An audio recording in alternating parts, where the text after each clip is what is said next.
IAS intense revision program. We are beginning with Indian polity today, Indian polity and governance. My name is Nitish Sharma.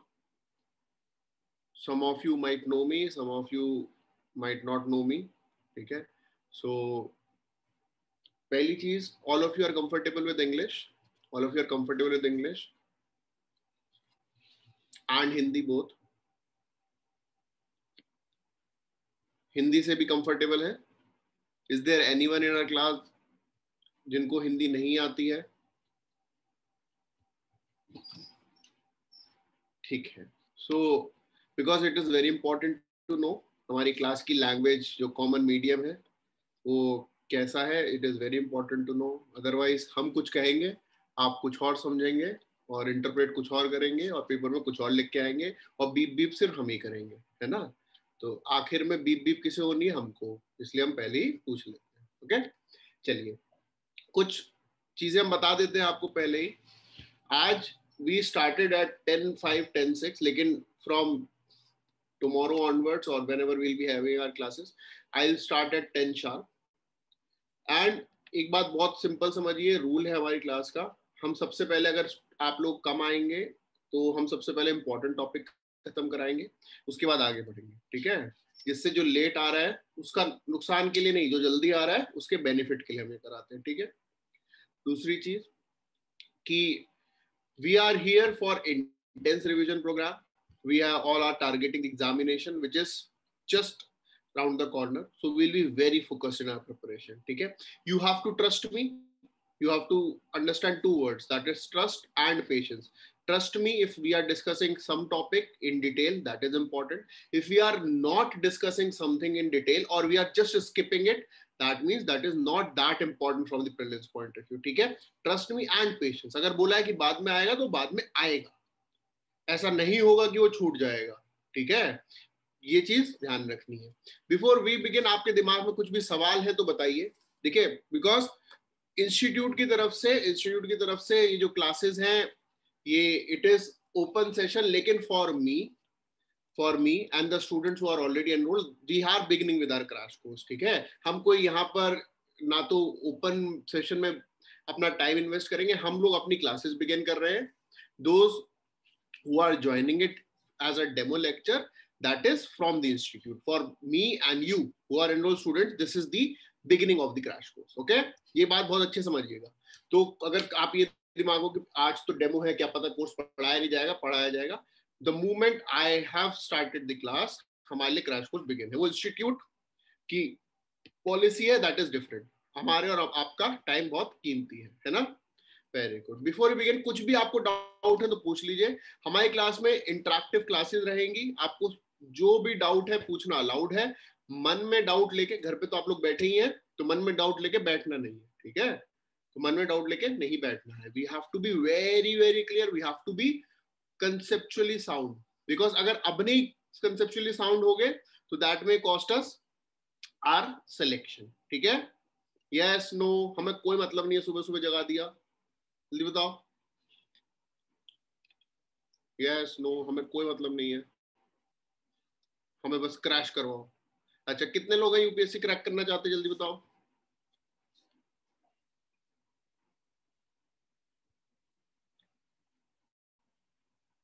जल्दी बताओ. Very good.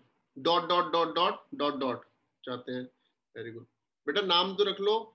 List में नाम आता है, list में dot dot dot dot आएंगे. बहुत सारे लोग कंफ्यूज हो जाएंगे कि किसके वाला डॉट है ना.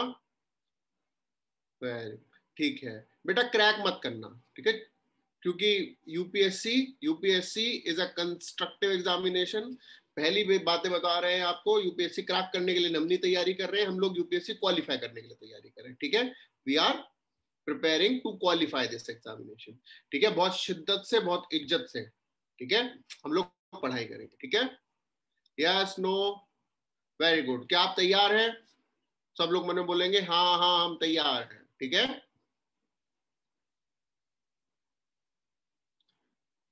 हमने मन में बोला हाँ हम तैयार हैं. Very good. तो we all are beginning with Indian polity and governance. ठीक है, we all are beginning with Indian polity and governance. बहुत अच्छे से समझ लीजिए. थोड़ा सा ब्रीफ में बता देते हैं.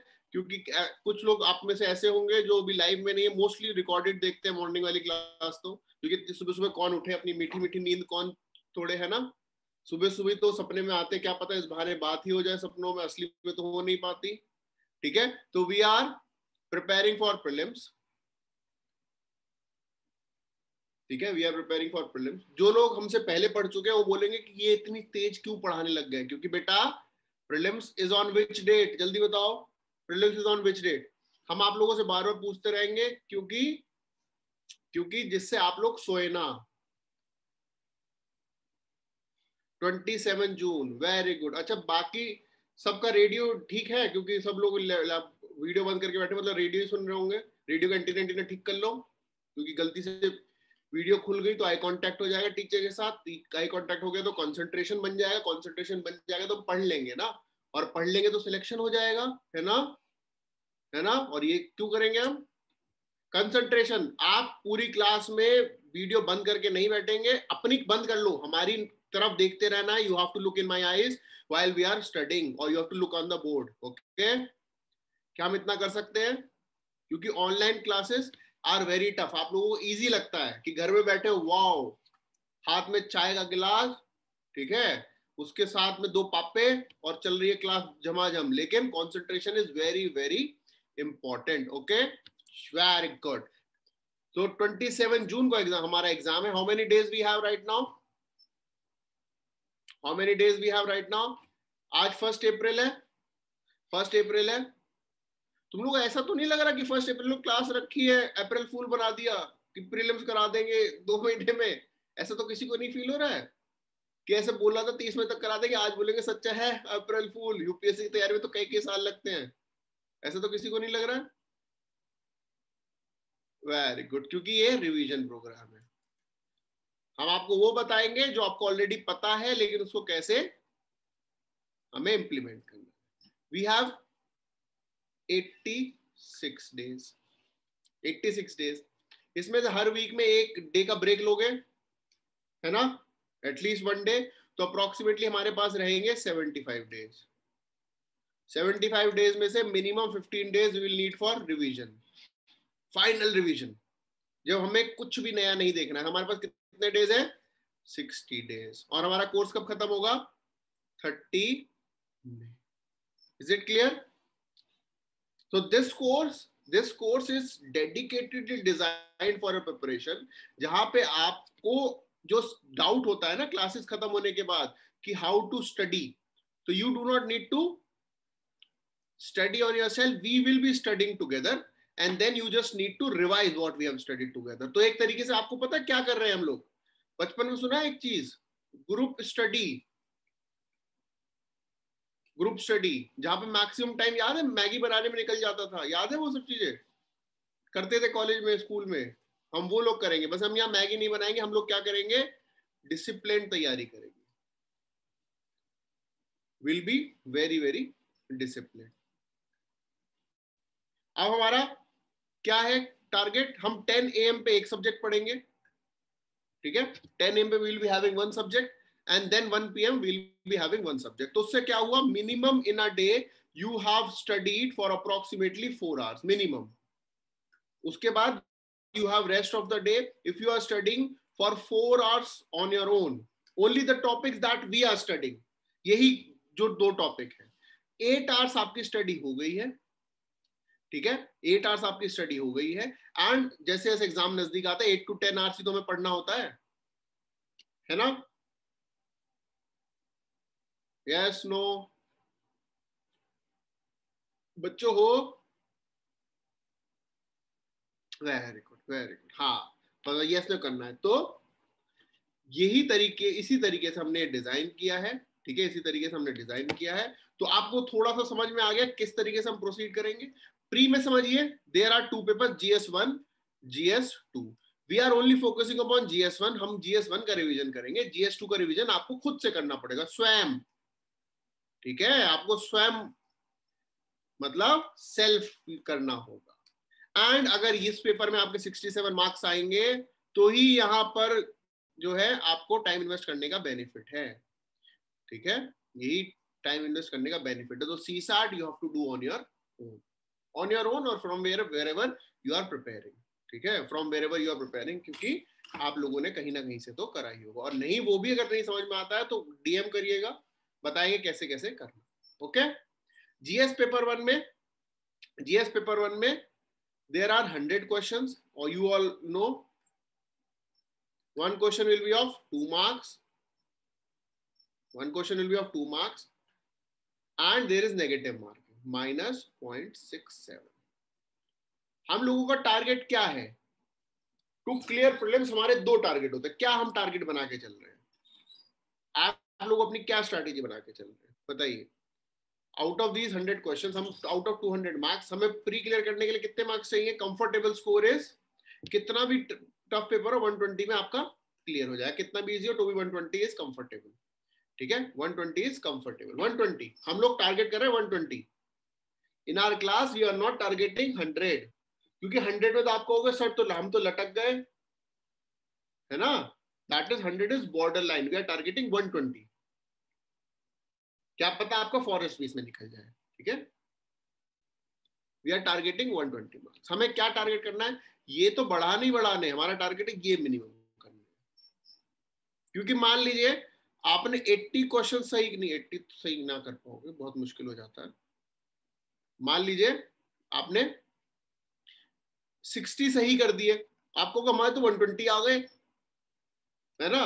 आपने वहां पे पार्टी का ऑर्डर दे दिया कि भैया पेटीएम भिजवा दो, लेकिन वो जो आप 100 के 100 अटेम्प्ट करके आए थे तो 40 रॉन्ग भी तो हो गए. 40 रॉन्ग मतलब how many marks?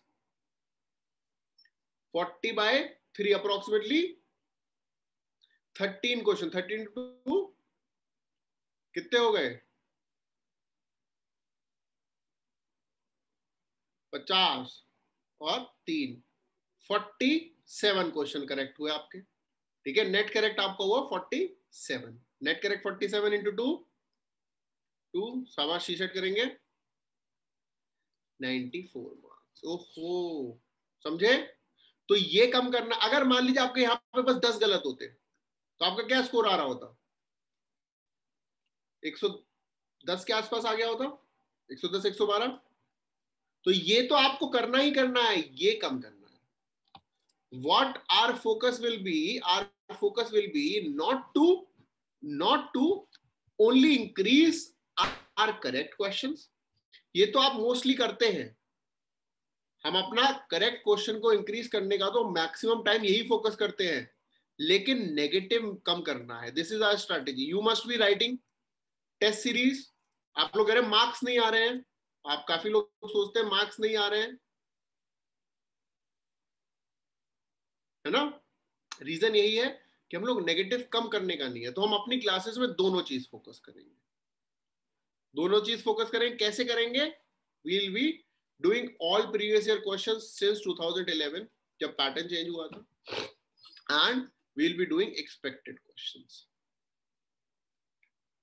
We'll be doing expected questions. I will also bring questions for you from other UPSC examination like CDS, CAPF, ठीक है. ये एग्जामिनेशन होते हैं यूपीएससी के, यहाँ से भी will bring questions because polity ज्यादा. कोशिश करेंगे कुछ पीसीएस में जो क्वेश्चंस इंपॉर्टेंट पूछे जाते हैं वो भी हम लोग कवर करेंगे, so that with every topic you are done with the important questions that have been asked in the paper. यहाँ तक समझ में आ गया? बेसिक माहौल समझ में आ गया बच्चों? बेसिक माहौल समझ में आ गया कैसे हम लोग क्या करने वाले हैं? Yes no? हम यस तो इसलिए पूछते रहते हैं so that I know whether you are sleeping और यू आर फोकस्ड, ठीक है. कोई अभी तक कोई डाउट है? अभी तक कोई? This is basic strategy we are discussing. Polity के बाद सिर्फ हम पॉलिटी डिस्कस करेंगे, ठीक है. After the moment we are entering polity we will be discussing only polity, but right now we are discussing basics. So any basic doubt you have, anything you have in your mind? No? Very good.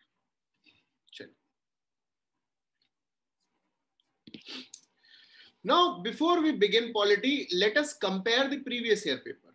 Okay, let us compare the previous year paper, how the questions were asked and how the questions were distributed in the previous year examination. Okay, let us have a look onto that.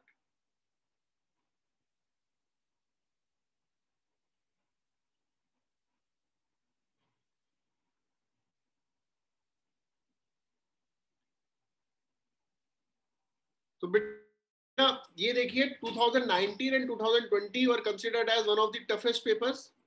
So in 2000 अब आपको इसलिए बता रहे हैं so that you will understand the strategy how we have prepared. आप लोग हमारा crash course का शेड्यूल भी हिसाब से समझिए क्योंकि हमने एनालाइज करके किया. Polity and IR, how many questions? 16 question 2019, approximately 20 questions in 2020. Actually that was 18, दो क्वेश्चन करंट से हमने इंक्लूड कर लिए थे. ठीक है, तो पॉलिटी एंड आईआर मतलब पॉलिटी के 18 and 2 from IR, 16 question. Then if you see history, art and culture, 15 question, history, art and culture 20 questions. Science and technology 11 questions, science and technology 19 questions. ठीक है, science and technology 19 questions were asked. Economy, then there were 28 questions, now there are 19 questions. Environment and ecology 21, there were 10 questions. Geography 9, 12. तो आप एक चीज ये notice करिए, ये जो करंट वाले टॉपिक है, ये करंट वाले टॉपिक है, इनसे क्वेश्चंस ज्यादा कंसिस्टेंटली पूछे जा रहे हैं and that is why we have kept it closer to the examination. इसलिए first we will be covering history, polity, then बीच में थोड़ा सा environment ecology, then will go for geography and then we will cover economy and science and tech together. ठीक है, and एक बात और समझिएगा कि करंट अफेयर्स के कोई क्वेश्चन नहीं आते हैं. करंट अफेयर्स के व्हाट एवर यू नो उसमें से ही टॉपिक के करंट क्वेश्चंस पूछे जाते हैं. आप लोग कहेंगे करंट अफेयर्स तो आपने बताया नहीं क्वेश्चंस. तो यूपीएससी में करंट अफेयर्स का कोई भी पेपर नहीं होता है. यूपीएससी में करंट अफेयर्स का कोई पेपर नहीं होता है. यूपीएससी में only current topics from the syllabus are asked. And हम लोग अपना most of the time of the preparation कहाँ लगाते हैं बच्चों? मैक्सिमम टाइम हम कहाँ लगाते हैं, क्या पढ़ने में लगा देते हैं? Current affairs. दिन में 4-4 बार 5-5 बार करंट अफेयर्स पूछते हैं. पढ़ना कहाँ से? पहले हम 5-6 जगह से तो ये पूछते हैं कि करंट अफेयर्स कहाँ से पढ़े, है ना? नहीं, पढ़ना तो बहुत दूर की बात है बेटा, न्यूज़पेपर पढ़ना तो दूर की बात है. हमारा पूरा दिन फोकस ये रहता है, should I read the Hindu? ये आप लोगों ने 100% सबने गूगल पे सर्च जरूर किया होगा. Is the Hindu important for UPSC preparation? Should I read the Hindu, है ना?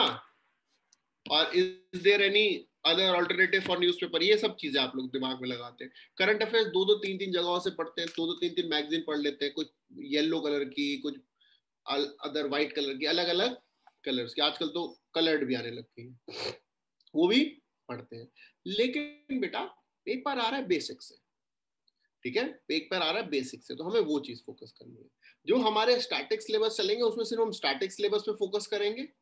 In our static syllabus, we'll be focusing on statics, and then while discussing the current affair, उसी static का current application. Let us take example of polity. Polity में example हम लोग पढ़ रहे हैं कि हम आपको पहले तो समझाएंगे ना union territory क्या होता है. Union territory, what is the union territory? What is the role of the governor? When you understand the role of union territory and governor, तभी तो आप समझ पाएंगे what are the developments in Delhi. Otherwise Delhi के development समझ ले और question आएगा who will administer oath to the chief minister of Delhi. Question ये नहीं आएगा कि क्या हुआ, किसने मारा धोबी पछाड़, कौन जीता, चीफ मिनिस्टर या एलजी. ये सब नहीं पूछेंगे. क्वेश्चन सिंपल पूछेंगे who will administer oath to the chief minister of Delhi. बताओ, रिवीजन है बेटा, बताओ who will administer oath to the chief minister of Delhi.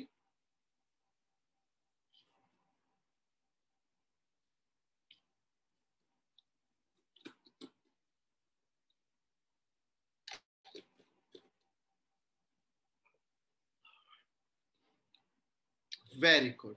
ठीक है, president will administer oath to the chief minister of Delhi, not the lieutenant governor. ये question, ये basics में focus करना.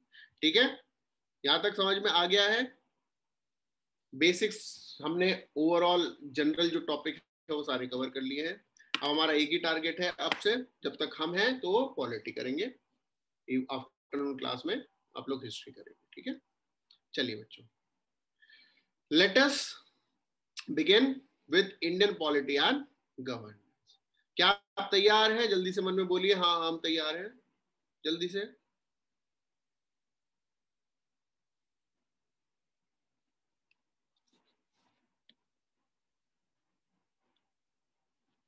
Very good. ठीक है, तो let us look at the Indian polity and governance. Indian polity and governance, one of the most important topic for civil services examination. Why it is the most important topic? Do you have any idea why this is the most important topic? Because if you don't know why it is important, you might not understand the nitty-gritties of the subject. Why it is most important? Why this is most important, and why UPSC will definitely ask at least 10 questions from polity and prelims. 10 question matlab 20 marks or minus 6.7 marks, either 20 marks और minus 6.7, यानी कि polity से minimum अगर 15 questions आते हैं तो you are losing approximately 42 marks, क्योंकि आप अगर उनको गलत करेंगे. एंड पॉलिटी बात समझिए, बहुत अच्छे समझिए, पॉलिटी के सारे क्वेश्चंस ऐसे होते हैं आपका मन करेगा आंसर करने के लिए, ठीक है. यू विल फील कि क्वेश्चन आपको वहां बैठा बैठा क्या कह रहा है, आजा, मतलब रुक नहीं पाओगे उसको मार्क करने से, ठीक है, रुक नहीं पाओगे और बस जो मार्क करोगे और ऐसा लगे पॉलिटी के सारे क्वेश्चन तो हमने कर दिए, जब पेपर लगाएंगे कहेंगे अरे ये पॉलिटी का क्वेश्चन क्यों नहीं सही होता है भाई, ठीक है. इसीलिए we have to be very conceptually sound. Let us look at the syllabus. क्या क्या सिलेबस है प्रीलिम्स में? कॉन्स्टिट्यूशन. कॉन्स्टिट्यूशन मतलब whatever is there in the constitution we have to read. Oh my god, इतना सारा. हाँ, लेकिन political structure is an important part of administration process. Hence Lavasana teaches masters in public administration. हाँ बेटा, masters in public administration तो पता पढ़ाता ही है, वो तो उसका पार्ट है, लेकिन पॉलिटिकल स्ट्रक्चर नहीं. इसीलिए है because your duty is to execute. The role of the civil servants is of the execution. अरे किस चीज का एग्जीक्यूशन करोगे मेरे दोस्त? कॉन्स्टिट्यूशन का ही तो करोगे. बहुत सिंपल. अगर आपको प्रीस्ट बनना है, ठीक है, अगर आपको प्रीस्ट बनना है, अरे तो प्रीस्ट बनने के लिए रिलीजियस बुक तो आनी चाहिए ना. कोई क्या बिना रिलीजियस बुक पढ़े प्रीस्ट बन सकता है? और I give you always give you this example. क्या आप डॉक्टर बन सकते हैं बिना बायोलॉजी पढ़े? इन जनरल, इंडिया में तो कुछ भी कर सकते हो. इन जनरल क्या आप डॉक्टर बन सकते हो बिना बायोलॉजी पढ़े?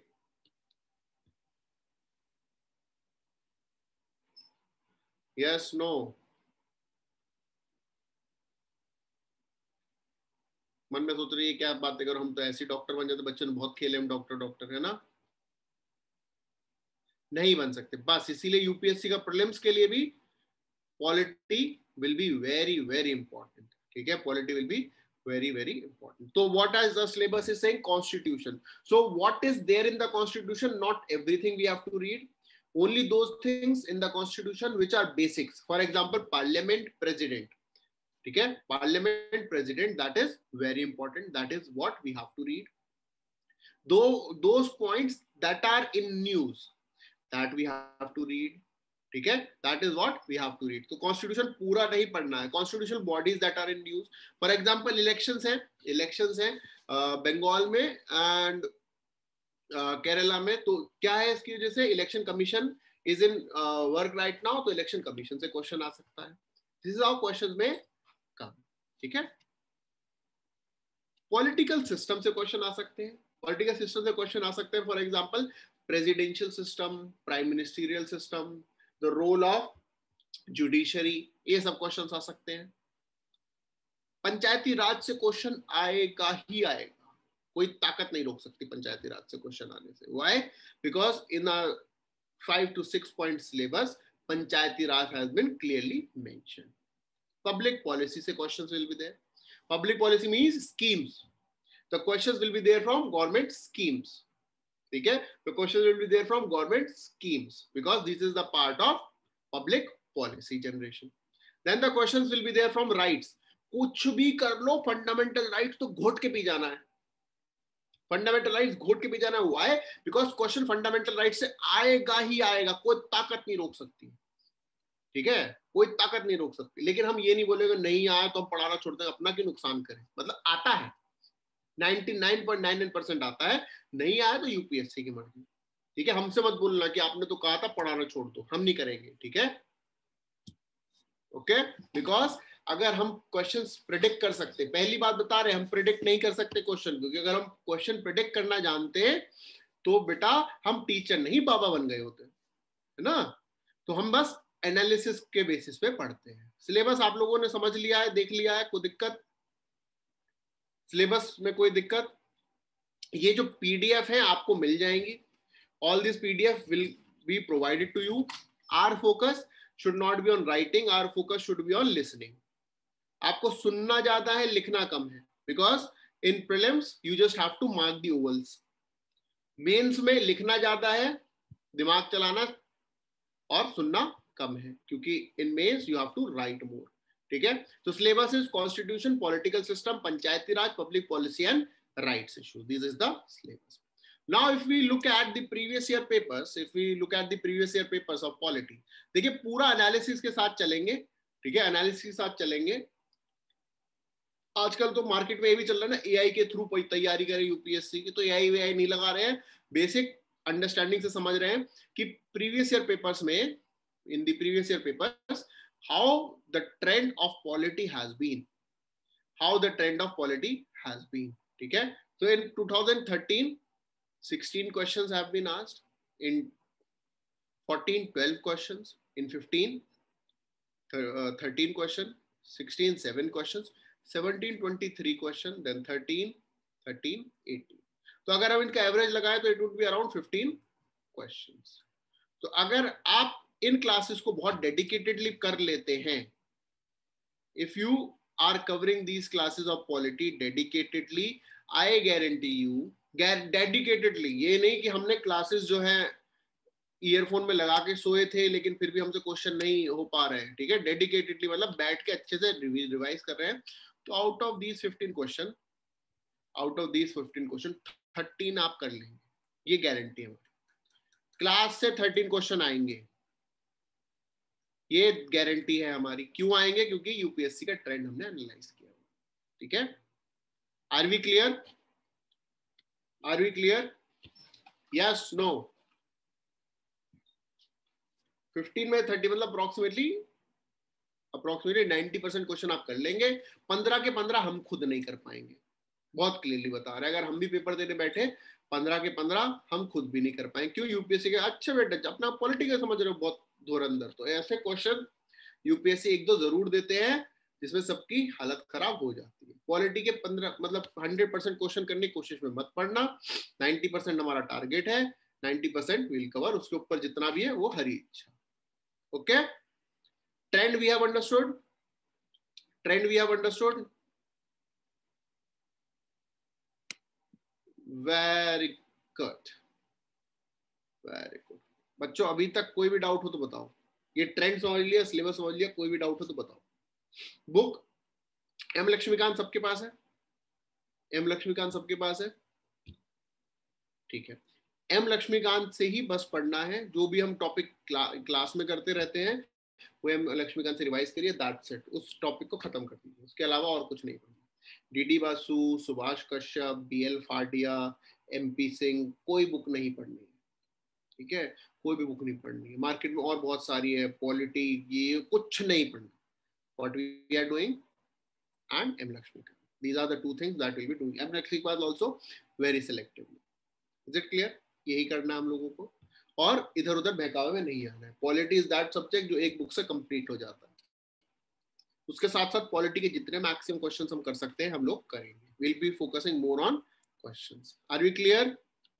कोई डाउट हो तो बता दीजिए, वरना हम आगे चलते हैं। कोई डाउट हो तो बता दीजिए, वरना आगे चलते हैं। नहीं है? हम इसलिए पूछ रहे हैं जिससे आप लोग सोए ना बस। अच्छा, कौन है यहाँ पे जो हमसे आज तक नहीं पढ़ा है कभी, जो हमसे कभी नहीं पढ़े हैं? कौन है? डीएम में डाल दो, है ना, ऐसे कुछ वो नहीं है, हमको डीएम कर दो, हमें पता लग जाएगा कि थोड़ा सा वो समझते। क्योंकि कभी कभी क्या होता है, जो हम लोगों से हमसे नए होते हैं वो शुरुआत में वो हमारे को बड़ा बीप बीप करते हैं, ठीक है, उसके बाद वो कह देते हैं तो ऐसे ही डीट है ना।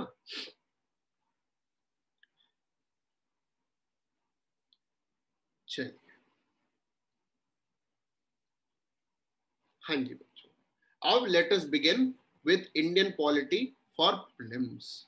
Let us begin Indian polity for prelims.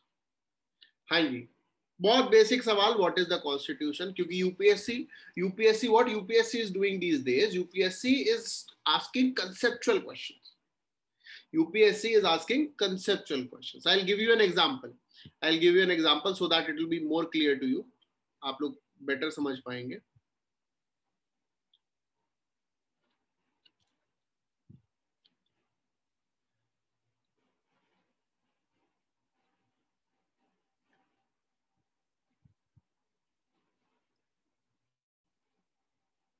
अच्छा, एक चीज और देखिए, यूपीएससी में 2 साल का हमने और एनालिसिस किया था. Tough questions were 25 in 20, tough questions were 32. ठीक है, easy questions were 42, 35. Question solve through logic 30. बेटा हमारा टारगेट क्या है? 120 मार्क्स है ना. 35 + 33 सीसैट करो, शाबाश, तो इट इज 68. इसमें तो हम 8 गलत कर सकते हैं तो भी 120 के आसपास पहुंच जाएंगे. हमें टफ क्वेश्चन तो छेड़ने ही नहीं है, और यहां तो 75 क्वेश्चंस डुएबल है. ठीक है, तो जो नहीं आता है उसके पीछे बिल्कुल नहीं भागेंगे, जो आता है सिर्फ उसके पीछे भागेंगे. हम लोगों की बेसिक गलती होती है, हमको जो नहीं आता है हम उसी के पीछे भागते रहते हैं, और इस चक्कर में जो आता है वो छूट जाता है. ठीक है,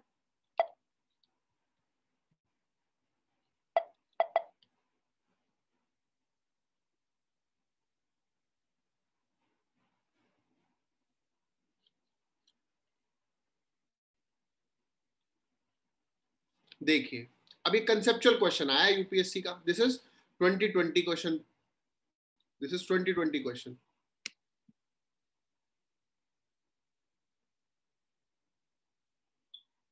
This is 2020 question. What is a constitutional government? What is a constitutional government? Constitutional government by definition is, बताओ आंसर बताओ, आंसर बताओ. A constitutional government by definition is government by legislature, popular government, multi-party government, limited government. Government by legislature, popular government, multi-party government, limited government.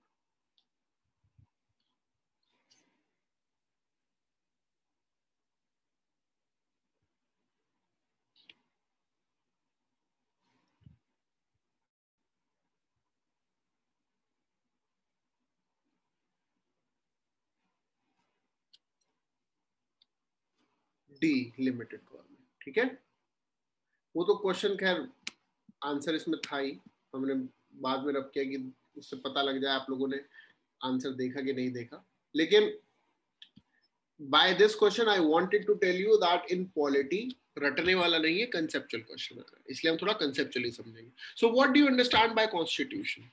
ये question आ चुका है इस चीज पे, तो हमें पता होना चाहिए. तो what do you understand by constitution? Supreme law of a country. Very good. Fundamental law. Very good.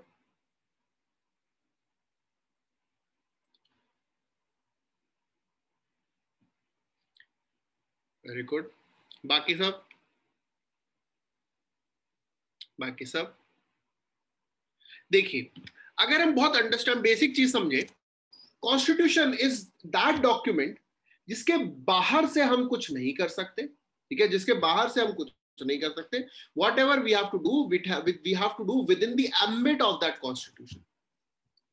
whatever we have to do within that ambit of the constitution, हम उसके बाहर से कुछ नहीं कर सकते.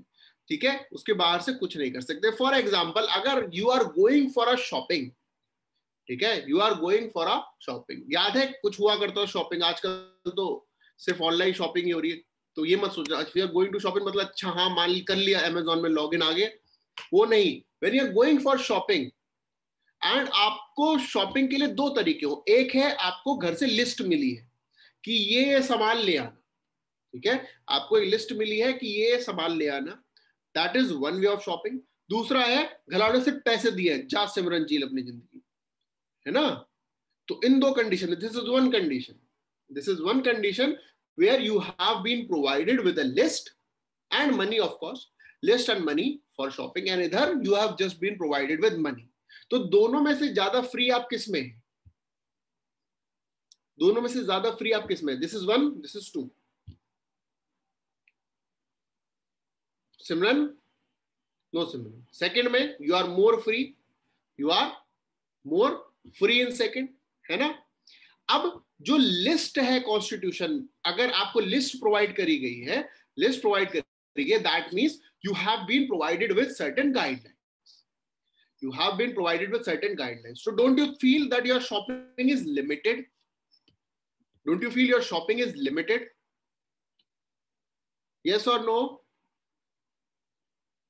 Your shopping is limited.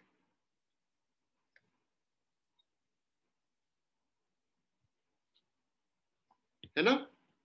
चलिए, अब लिस्ट में लिखा है मैगी, लिस्ट में लिखा है मैगी, तो आप क्या खरीद के लेके आएंगे? लिस्ट में लिखा है मैगी, तो what will you go and purchase?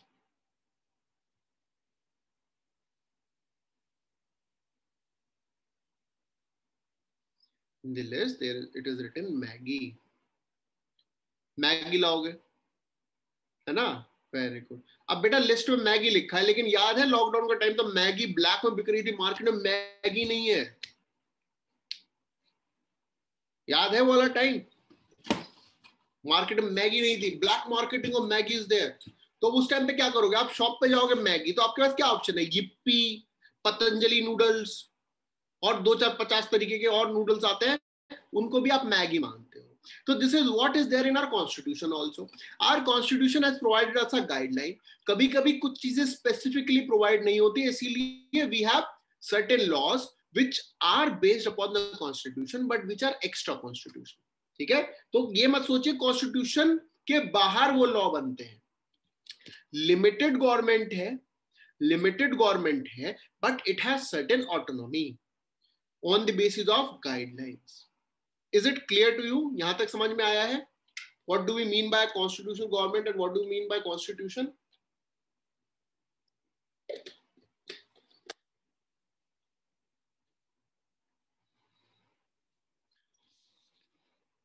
What do you mean by constitution? What do you mean by constitutional government? Yes, तो बहुत सिंपल है. Constitution, constitution is a book of guidelines that is providing you the way through which you can govern in this country. ठीक है. तो it is the fundamental rules of governance. The constitution is fundamental rules of governance. That's it. ये समझ में आया? कोई दिक्कत नहीं है? Very good. Now let us see how the paper और the examiner might ask you the definition, जहां पे आपको ढूंढना होगा. तो constitution is the supreme law of India. यानी कि अगर आपसे पूछा जाए, दो लॉ है, ठीक है, दो लॉ है. Let us take the law कि government of NCT law, Delhi वाला जो लॉ है, और कॉन्स्टिट्यूशन, दो लॉ है. इनमें से अगर दोनों में कंफ्लिक्ट होता है तो कौन सा प्रिवेल करेगा? This is 1, this is 2. Which will prevail? 1 or 2?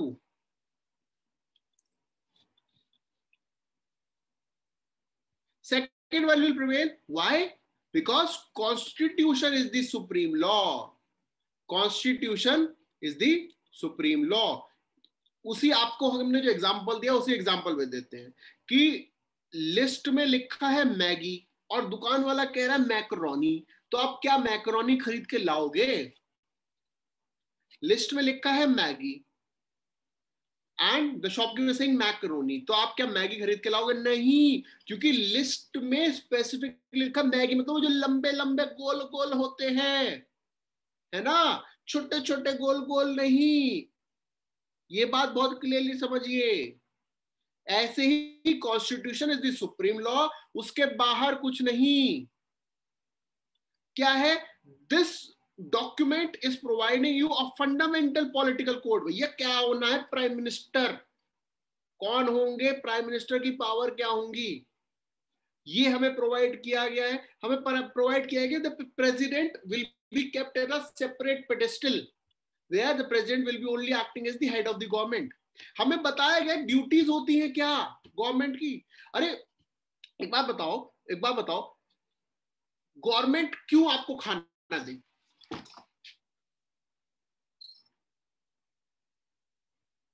Global hunger index अभी रिलीज हुई है, ग्लोबल हंगर इंडेक्स रिलीज हुई है, हाँ ना, है ना, है ना, है ना, ग्लोबल हंगर इंडेक्स रिलीज हुई है। Very good. गवर्नमेंट को क्यों कह रहे हो कि इंडिया में खाना नहीं है? इंडिया की रैंक कितनी, रैंक है ग्लोबल हंगर इंडेक्स में? शाबाश बताइए, what is India's rank in global hunger index? बेटा अब आप कोर्स में आ चुके हो, घिस देंगे, प्री निकलवा के मानेंगे, ठीक है? मेहनत करते हो। बेटा 167 कंट्रीज टोटल है, ग्लोबल हंगर इंडेक्स 181 रैंक कैसे आ गई? वही वाली बात करती तुमने, अंडरटेकर की 7 लाइव्स हैं।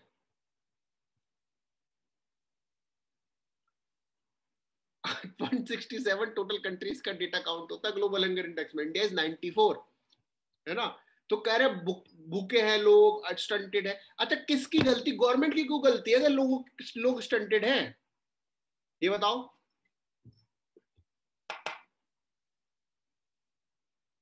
Because we are a welfare state. क्यों है हम वेलफेयर स्टेट?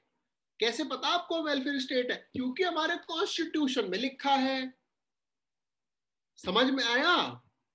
यानी कि the constitution has provided the responsibilities of the government. कभी आपने देखो, हमारे बीच में जो है आजकल ट्रेंड चल रहा है निब्बा निब्बी, है ना? निब्बा निब्बी समझते हैं?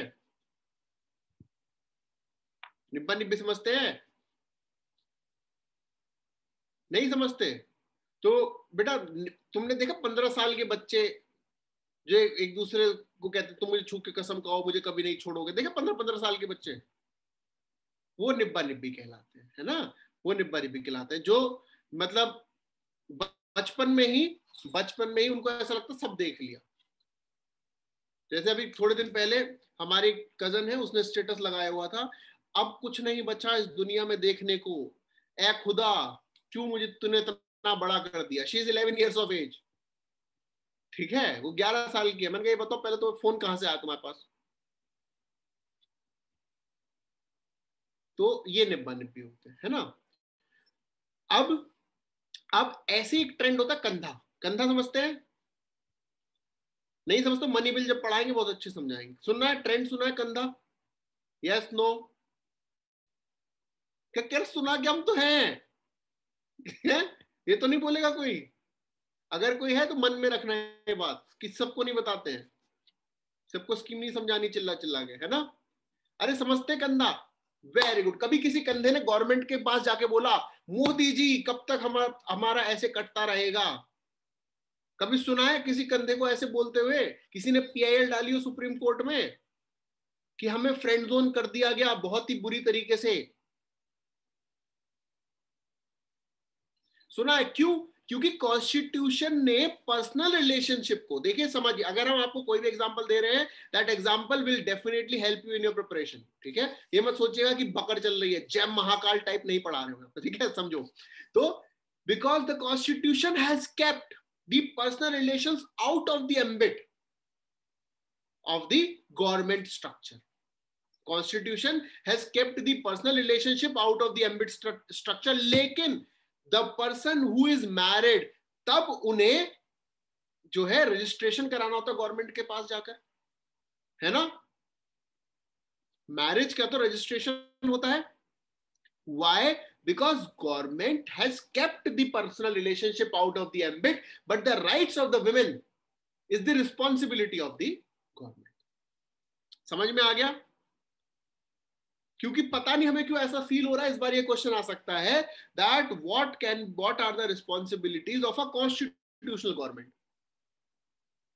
What are the responsibilities of a constitutional government, या what is the welfare state. कह रहे हो अब आप सोचो कि इतना हमारा टाइम क्यों वेस्ट करो, हमारा टाइम इतना कीमती है ना, है ना, है ना, है ना, है ना? सोच तो रहे होगे। वेरी गुड, बिल्कुल सोच रहे होगा, सोचना भी जायज है ना?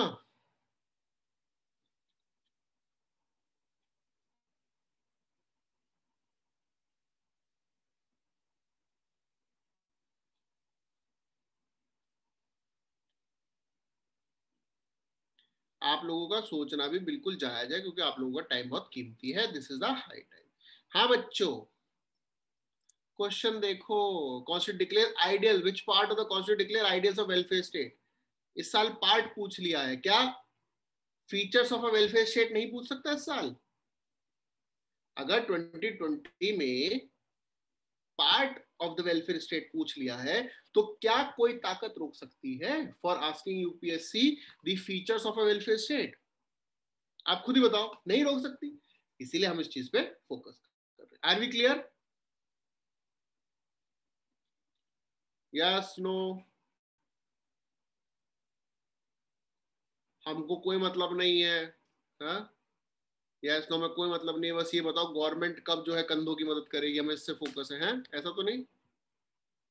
Very good.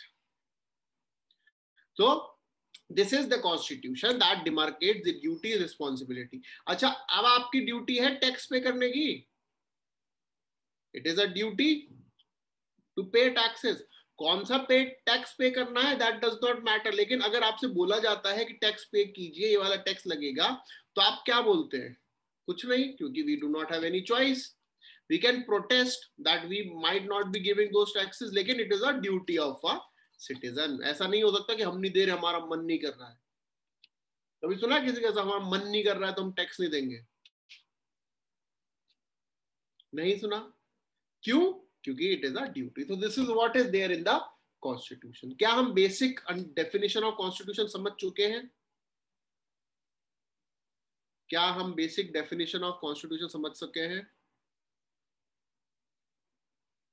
Yes, no? Very good. अच्छा, अब एक बहुत ही सिंपल सा क्यूटू सा क्वेश्चन का आंसर दो।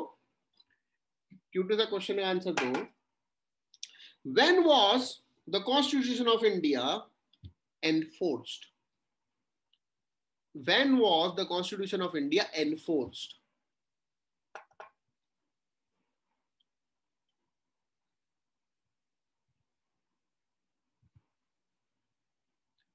When was the Constitution of India enforced?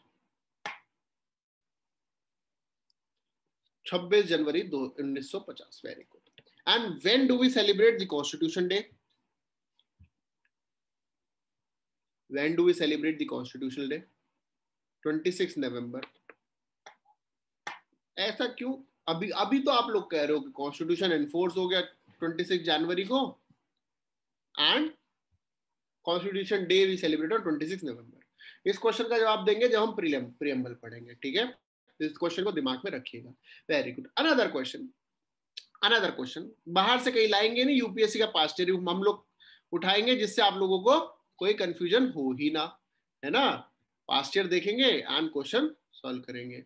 तो आपको क्या लगता है, आपको क्या लगता है यूपीएससी, सॉरी, आपको क्या लगता है कौन सी कमेटी के through, through which committee,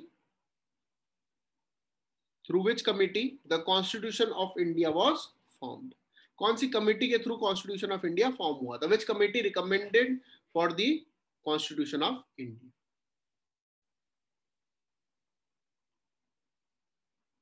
Which committee recommended for the establishment of Constitution of India?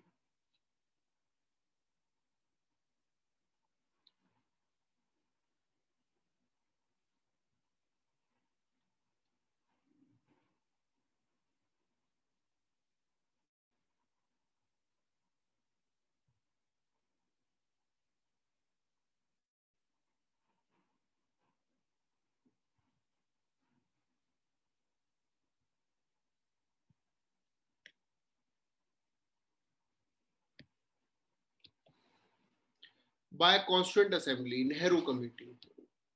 Okay, very good. Constituent Assembly, Nehru Committee और Experts Committee. Oh my God. चलिए ऑप्शंस देते हैं, ऑप्शंस देते हैं, या बैकग्राउंड पढ़ा देते हैं। आप लोग बोलोगे कि हमें से पूछोगे तो फिर आप क्या पढ़ाओगे? तो let us understand the background, कहां से आया कॉन्स्टिट्यूशन। अच्छा, पहली बार कॉन्स्टिट्यूशन को जो सजेशन दिया था that was given by M N Roy. ठीक है. The suggestion for the constitution was the first time was given by M.N. Roy, and that was in the time period of British rule, when we were under the British rule. British ही है, American तो नहीं है ना. पक्का British rule है, ये तो क्लियर है ना आप लोगों को. ऐसा तो नहीं, किसी को तो नहीं लगता कि अमेरिकन रूल था. हाँ, नहीं लगता ना. मतलब कोई भी उत्तराखंड से नहीं है यहाँ पर, क्योंकि अभी रिसेंटली ऐसा हुआ था ना कि अमेरिका रूल कर रहा था इंडिया 200 साल. तो आप लोग क्लियर हो, it was British. So when we were under the British rule, there were so many committees and suggestions. पहला was August Offer, then there were Cripps Mission, then there was Cabinet Mission, and then there was Government of India Act 1935. इन चार में से बताइए on the basis of the recommendation of which the Constituent Assembly or the Constitution framing began. First was August Offer, Cripps Mission, Cabinet Mission Plan, and Government of India Act 1935. August Offer, I'll write it on the board so that you get an idea about it.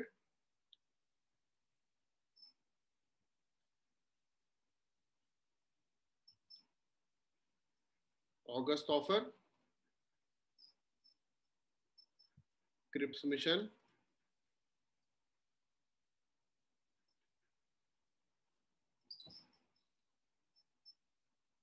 Cabinet Mission Plan,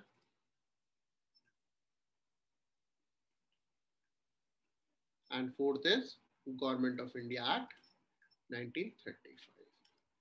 A, B, C, D. बताइए बच्चों.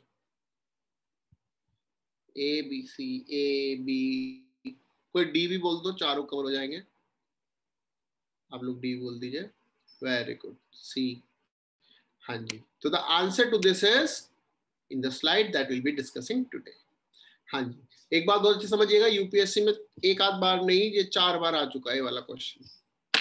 This question has been asked 4 times in UPSC prelims examination. और अगर आप ये question का answer नहीं कर पाएंगे तो इजी क्वेश्चंस जो हम टारगेट कर रहे हैं वो इजी क्वेश्चन हम गलत कर देंगे. एंड हमारा एक ही काम है, ठीक है, घर से निकलेंगे जब पेपर देने जाएंगे, ये बात ध्यान रखिएगा, कसम खाइएगा कि जो आता है वो गलत नहीं करके आएंगे. जो नहीं आता तो कोई भी नहीं कर सकता. लेकिन we will be very clear कि what we know, whatever we know, हम उसे गलत नहीं करेंगे. अपनी सारी शक्तियां लगा देंगे, लेकिन जो आता है उसे गलत नहीं. ठीक है. ओके. Yes, no. क्या आप ये प्रॉमिस करते हैं? जो नहीं आता उसके लिए टेंशन नहीं लेंगे, जो आता है उसे गलत नहीं करेंगे. और हम ये बोल रहे हैं, अगर you are only doing those questions, I have told you in the analysis itself, if you are doing only those questions which you know and you are not going after the questions which you do not know, your selection is very very predictable. ठीक है. दिक्कत यही होती, गलती यही होती है, हम लोग क्वेश्चन पेपर देखते हैं और इसी पूरे पेपर की टेंशन में रहते हैं कि ये तो हमें नहीं आता. हमारी पूरी टेंशन यही रह जाती है कि ये तो हमें नहीं आता. तो नहीं आता उसमें ही अपना पेपर खराब कर लेते हैं. तो द कॉन्स्टिट्यूशन मेकिंग प्रोसेस कहां से शुरू हुआ था? कॉन्स्टिट्यूएंट असेंबली से शुरू हुआ. ठीक है. कॉन्स्टिट्यूएंट असेंबली से शुरू हुआ था. कॉन्स्टिट्यूएंट असेंबली कैसे बनी थी? On the recommendation of cabinet mission plan. ठीक है. Constituent assembly was made on the recommendation of cabinet mission plan. ठीक है. नाउ कॉन्स्टिट्यूएंट असेंबली जो कैबिनेट मिशन प्लान की रिकमेंडेशन पे बनी थी, that suggested for elections for the constituent assembly, कि constituent assembly में election होंगे. यानी कि अगर आपसे क्वेश्चन पूछा जाए how the members of the constituent assembly were selected, तो कैसे बोलोगे? election या nomination? C both, D none. election, nomination both, none. election, nomination both, none.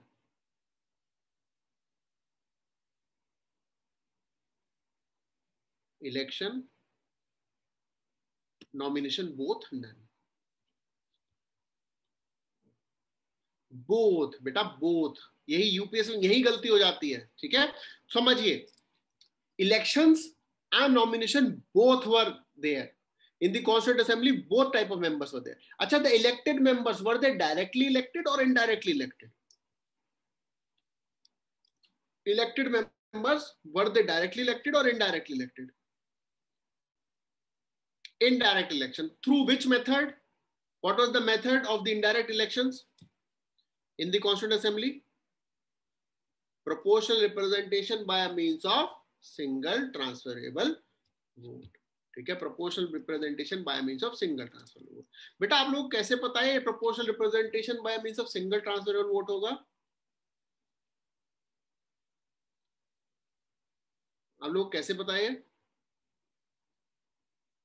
President election, तो प्रेसिडेंट इलेक्शन की तो बात ही नहीं हो रही है. आप लोगों को कैसे पता कि इनडायरेक्ट इलेक्शन जो होते हैं वो लक्ष्मीकांत में है? क्या आप श्योर है लक्ष्मीकांत में कॉन्स्टिट्यूएंट असेंबली के इलेक्शंस प्रोपोर्शनल रिप्रेजेंटेशन बाय वो means of single transferable vote से लिखे हैं या खाली इनडायरेक्ट इलेक्शन लिखे हैं?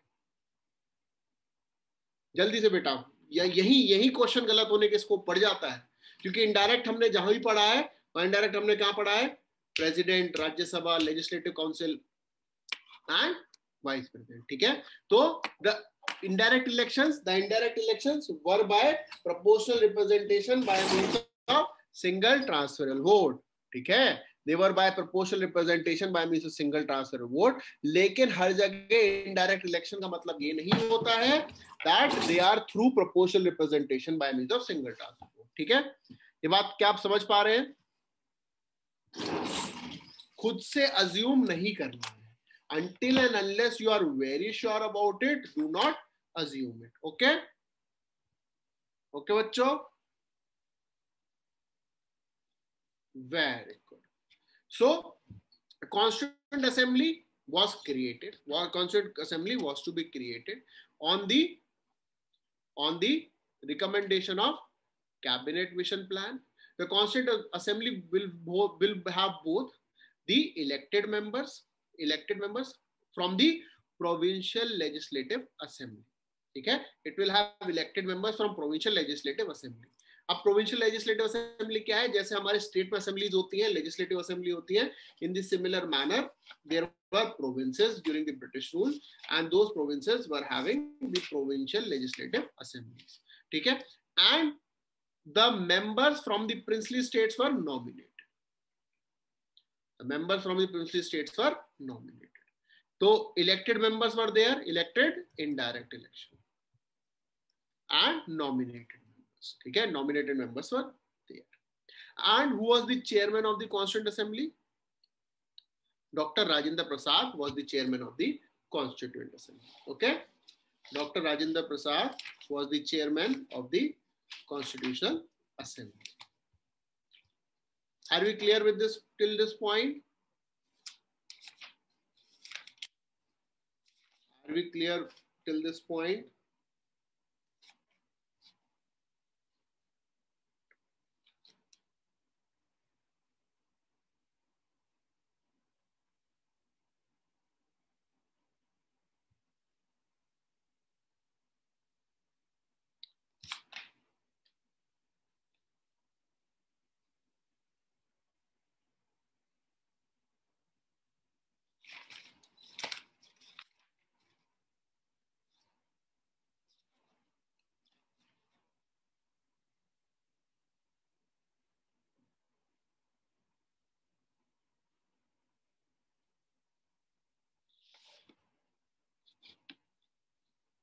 ठीक है,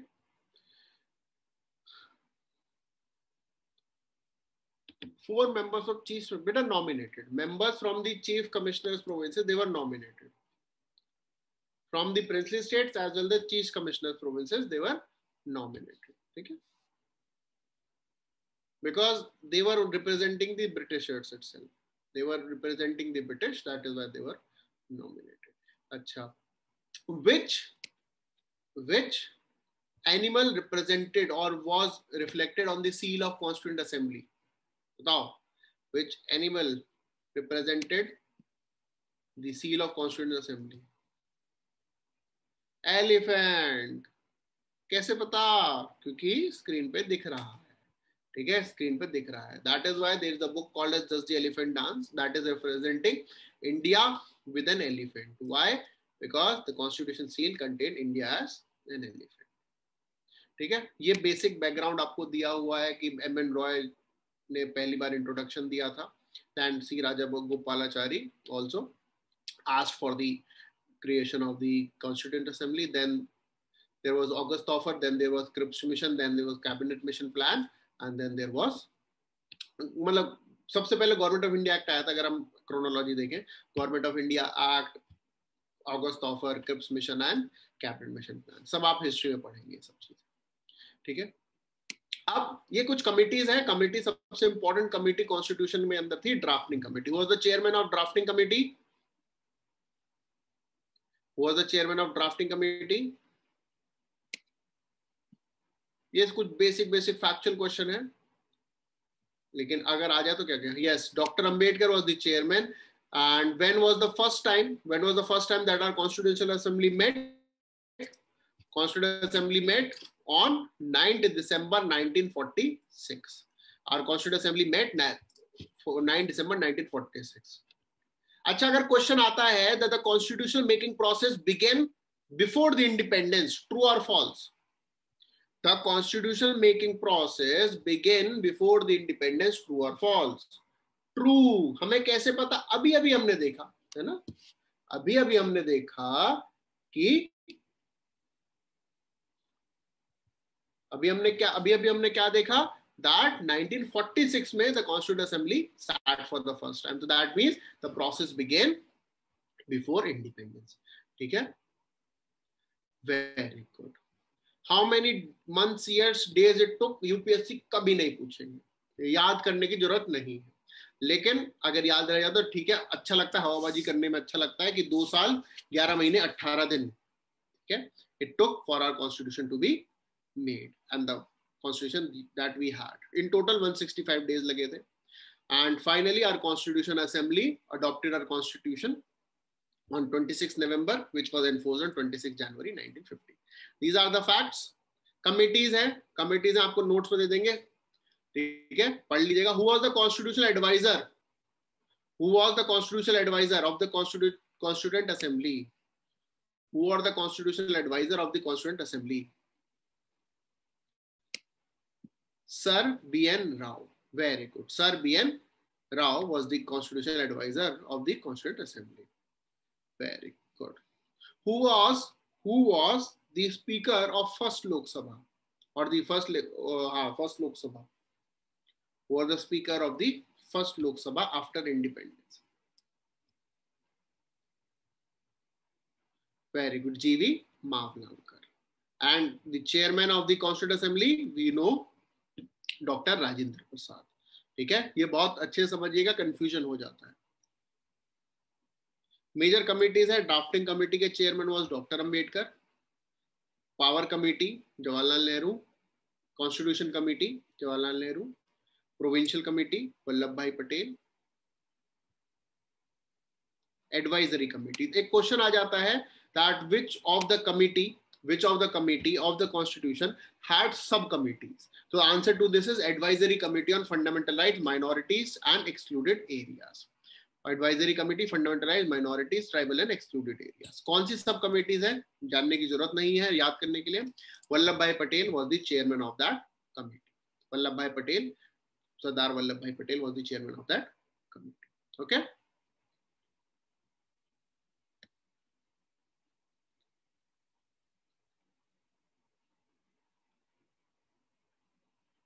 ये सारी कमिटीज हैं. यूपीएससी जनरली नहीं पूछता है, लेकिन अगर आपका टाइम खराब चल रहा है, आपका मतलब उस ईयर का कि भाई बहुत टफ क्वेश्चन आ गया है, तो आप नहीं कर पाएंगे. Otherwise UPSC don't ask such questions.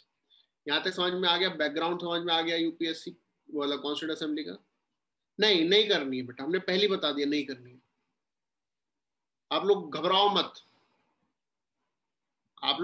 रटना कुछ नहीं है. कंसेप्चुअली रटना कुछ भी नहीं है. जो चीज रटनी पड़ रही है मतलब समझ लो यूपीएससी में नहीं आएगी, क्योंकि UPSC wants candidates who can do good analysis. UPSC does not want those candidates who are cramming. क्या? तो बैकग्राउंड हम लोगों को समझ में आ गया है? Yes, no? बैकग्राउंड हम लोगों को समझ में आ गया है? Very good.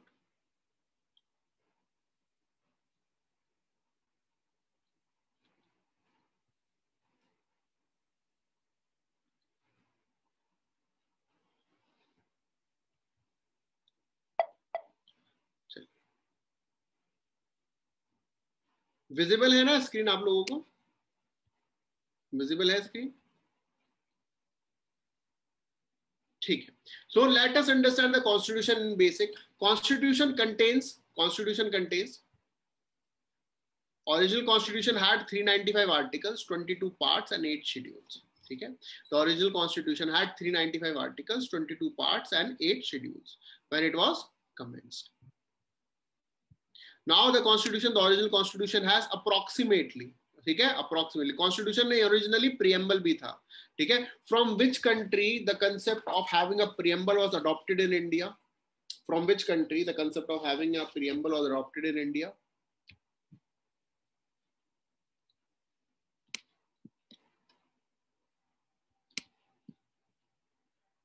Very good. United States of America. From USA we adopted this concept. From USA we adopted this concept.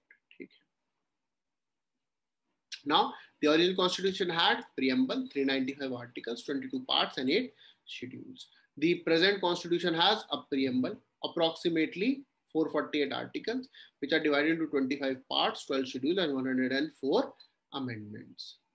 Which are divided into 104 amendments. ठीक है?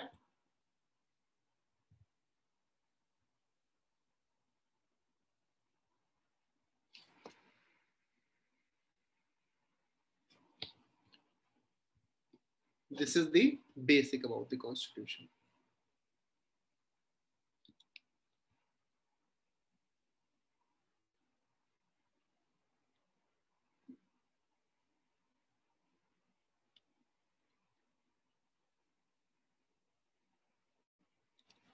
ठीक है. प्रियम्बल क्या है? Preamble will be discussing in detail. Preamble को हम अलग से डिटेल में डिस्कस करेंगे. ठीक है. ये जो इनिशियली क्वेश्चन हमें पूछना ही था, that preamble was taken from which country? That was from United States of America. ठीक है, यूनाइटेड स्टेट्स ऑफ अमेरिका. उसके बाद how many parts were there in the original constitution? 22 parts. ठीक है, 22 parts were there in the original constitution. Answer this question. The 3 parts have been added in the original constitution, which made the present to 25 parts. So in the original constitution, 3 more parts has been added. In the original constitution, 3 more parts have been added. True or false? True or false? Very good. It is false. So in the original constitution 5 parts have been added and 2 have been removed. कौन-कौन से add हुए? Let us understand this. So there have been added part 4A. Which constitutional amendment act? जल्दी बताओ, जल्दी बताओ. part 4A which constitutional amendment act? जल्दी जल्दी.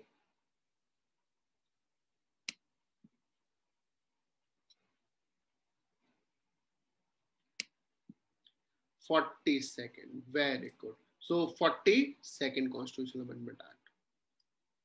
Then what was added? Part 9A, Part 9, Part 9B.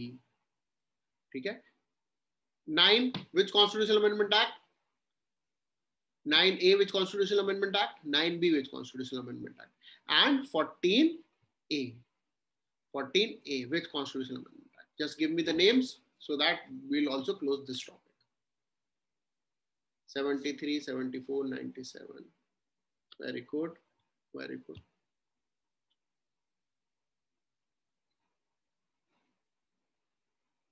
Very good. Very good. ठीक है. So part 9 was added through 73rd Constitutional Amendment Act. Part 9A, 74th Constitutional Amendment Act, Part 9B, 97th Constitutional Amendment Act, and Part 14A, 42nd Constitutional Amendment Act.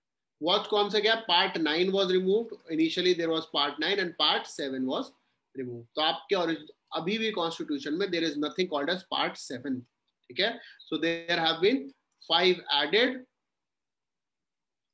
3 removed, 5 added and 3 removed. Okay, are we clear with the parts? Are we clear with the parts?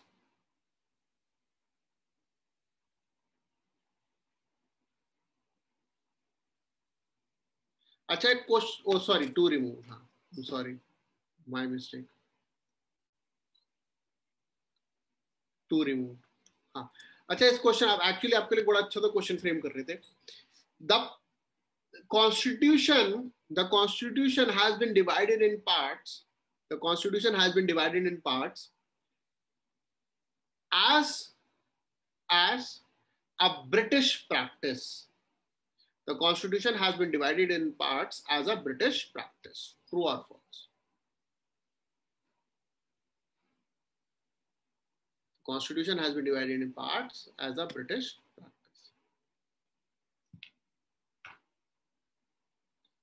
क्यों गलत है इसमें? ऐसे क्यों कह रहे हो आप लोग? गलत क्यों कह रहे हो? Why false?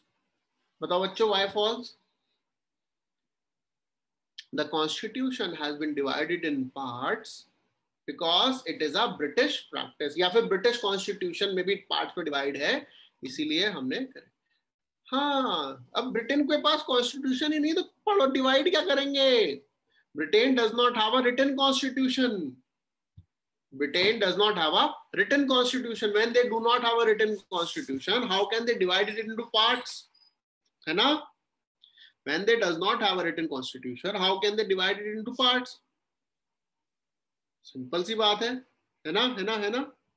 So this is what we have to understand. UPSC question में क्या अब ये दिमाग हम लोग क्या कहाँ फोकस चला गया? देखिए अब समझिए, हम लोगों का फोकस चला गया था कि पार्ट्स कहां से लिया गया हमें तो पता ही नहीं है। क्वेश्चन में हमारा फोकस चला गया था कि ये जो है पार्ट्स कहां से लिया गया है, ठीक है।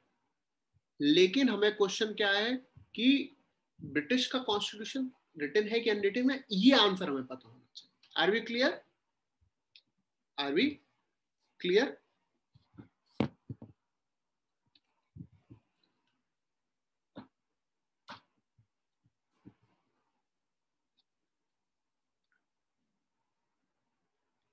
ठीक है, यस नो, यहां तक समझ में आया बच्चों? आज हम थोड़ा स्लो चल रहे हैं क्योंकि अभी तो फ्रेश वो होगा ना, वार्म अप चल रहा है। ये this is what you told, this is what I will be providing in the notes, ठीक है। This is what I told, you also told, सबको पता ही है आप लोगों को, and this you will be getting in your notes. Now how many schedules were there in the original constitution? 8. How many schedules were there in the original constitution? 8. And in present constitution, 12. How many schedules have been added in the original constitution? How many schedules have been added in the original constitution?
Am I audible and visible? नहीं, actually electricity है कुछ। Am I audible and visible to you बच्चों?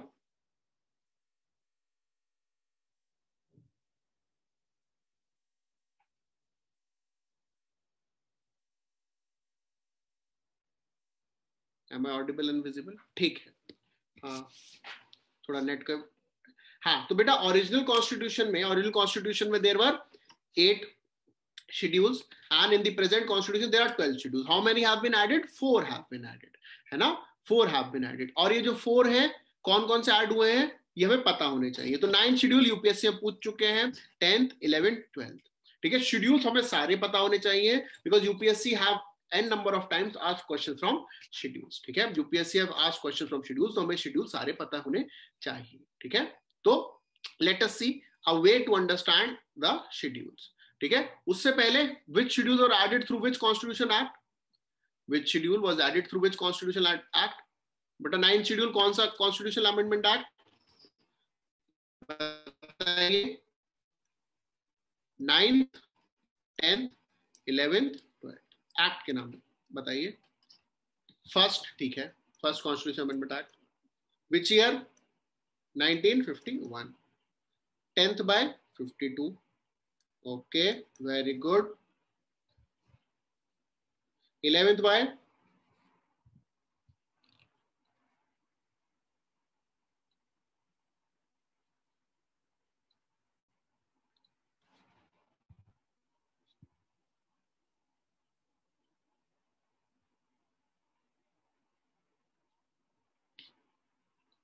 11th by 12th and 17th। Very good। अच्छा, when the 9th schedule was added in the constitution, who was the prime minister of India? When the 9th schedule was added in the constitution, who was the prime minister of India? Nehru. अच्छा, ठीक है, पंडित नेहरू। ठीक, हाँ जी, very good. क्या ऐसा question आ सकता है यूपीएससी में? ऐसा प्राइम मिनिस्टर कौन थे, ऐसा कोई क्वेश्चन आ सकता है?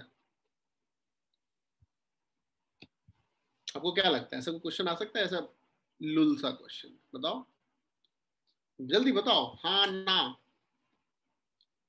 हमें कोई मतलब नहीं है। नो बेटा, यूपीएससी 2019 क्वेश्चन है ये।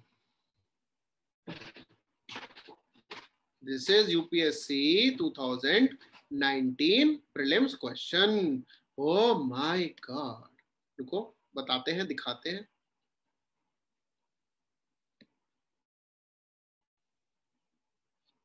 तभी तो कह रहे हैं यूपीएससी को समझना इज नॉट दैट इजी।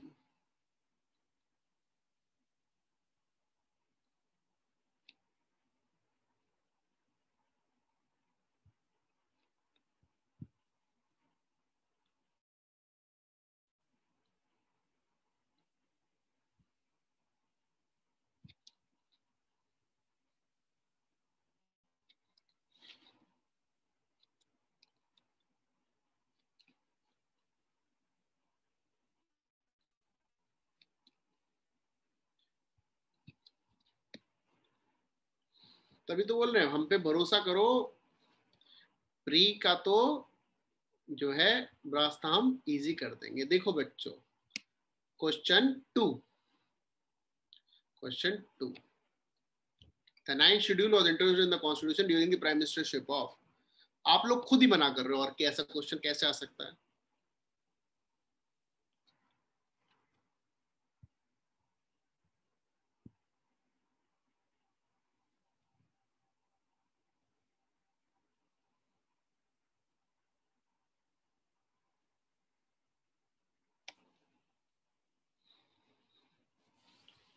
ठीक है, वेरी गुड। अब खोल ही लिया है तो क्वेश्चन भी देख लेते हैं। लो, फिफ्थ क्वेश्चन,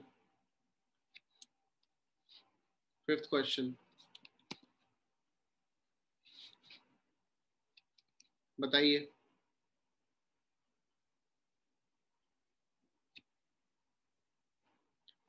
बच्चों, कहाँ गए? फिफ्थ क्वेश्चन को बता, आंसर बताइए। डी। अच्छा जी, ठीक है। चलो अब खोल ही लिया है, देखिए हम पहले कोशिश करते हैं ना खोले क्वेश्चंस इनिशियली, ठीक है। ये तो फॉर्मेटेड वाला भी नहीं मिला हमें, जो सामने दिख गया हमने खोल लिया, ठीक है। चलो ये वाला क्वेश्चन ट्राई करो, 6th क्वेश्चन।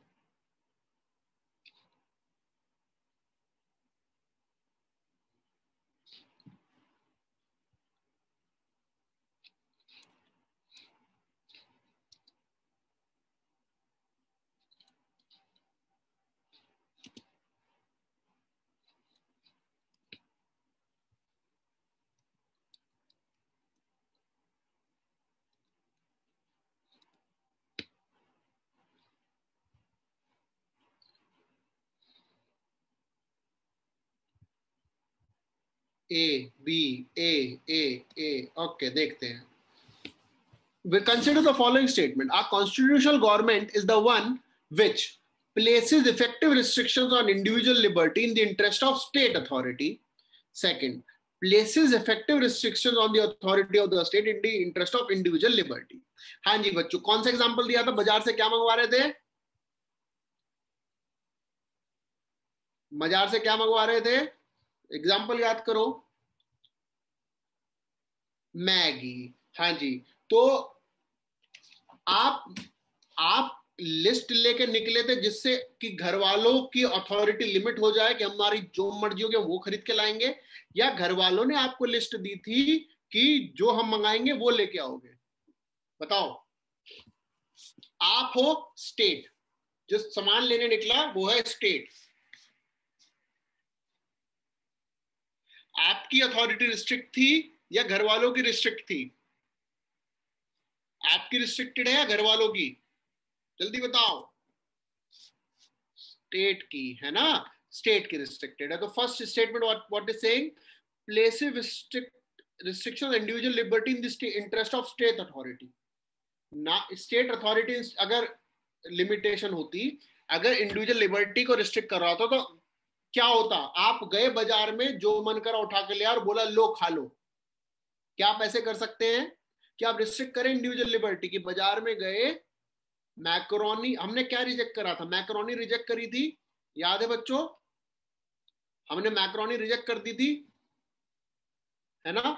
अब क्या ऐसा हुआ कि आप बाजार में गए, आंख बंद करके जो भी उठाया और दे दिया कि ये खा लो? ऐसा नहीं हो सकता। It means you as a state cannot put restrictions on the individual liberty. लेकिन जो हमारी लिस्ट में लिखा था मैगी, हम मैगी ला सकते थे ना, मैक्रोनी तो नहीं। Why? Because it is putting effective restriction on the authority of the state in the interest of individual liberty. तो इसका आंसर होगा बेटा बी। इसका आंसर होगा बेटा बी। समझे? बी। मजा आई? समझ में आया? Yes no?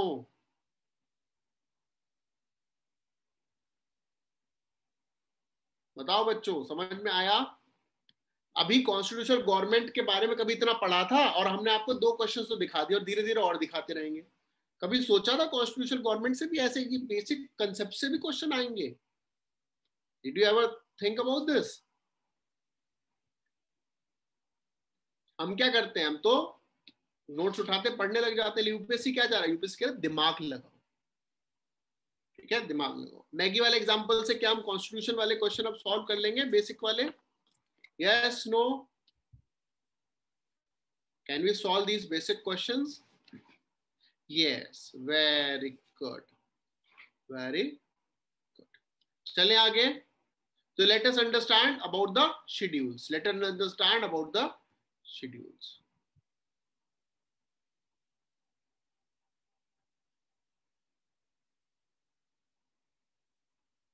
Is the screen visible to you? Is the screen visible to you? कोई भी एक बता दे बस। Yes, ठीक है। So let us see how the schedules have been added. How the schedules have been added. So schedule 9th, schedule first Constitutional Amendment Act 1951. अच्छा, who was the Prime Minister during the time period of 10th schedule? Who is the Prime Minister of India during the 10th schedule edition? बेटा क्योंकि जब first में आ सकता है तो 10th भी तो आ ही सकता है। Rajiv Gandhi, very good. Then who was the prime minister during the 11th schedule? 11th schedule.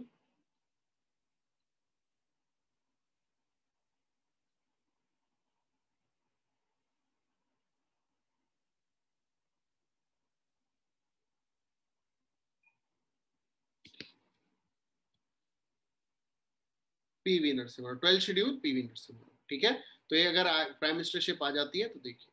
Now how to remember the schedules of the constitution. तो there is a very simple way. ठीक है, there is a very simple way. हमने नहीं बनाए, हमने भी कहीं से चुराया है। ठीक है, हमने भी कहीं से कॉपी किया है। हमें कॉपीराइट का नहीं मिला था, वरना हम कॉपीराइट उनको दे देते। जिन्होंने बनाया बहुत मस्त बनाया है, जिन्होंने बनाया बहुत मस्त बनाया, हमारा नहीं। हम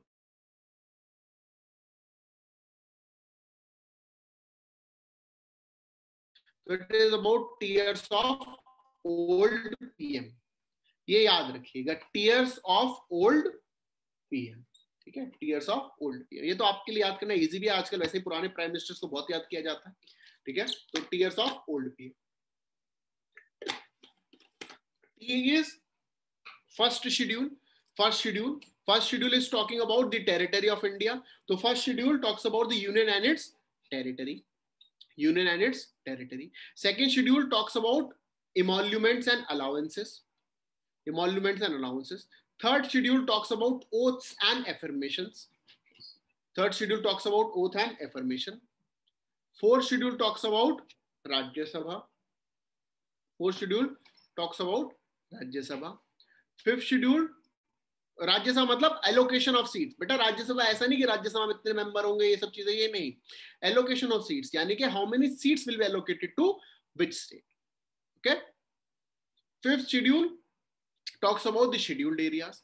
Sixth schedule talks about the sixth schedule, that is the other tribal areas that are in fourth state, AM, TM, Assam, Meghalaya, Tripura and Mizoram. Then seventh schedule is about the federal division of power. That means the division of list system, that is the union list, state list and concurrent list. 8 is about the official languages. ठीक है, how many official languages are there in India? शाबाश बच्चों, how many official languages are there in India?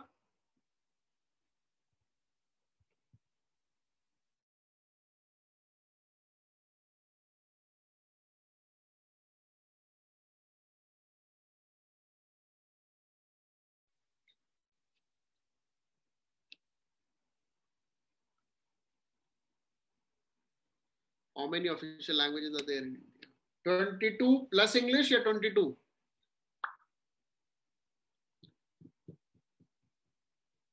22 plus English या total 22?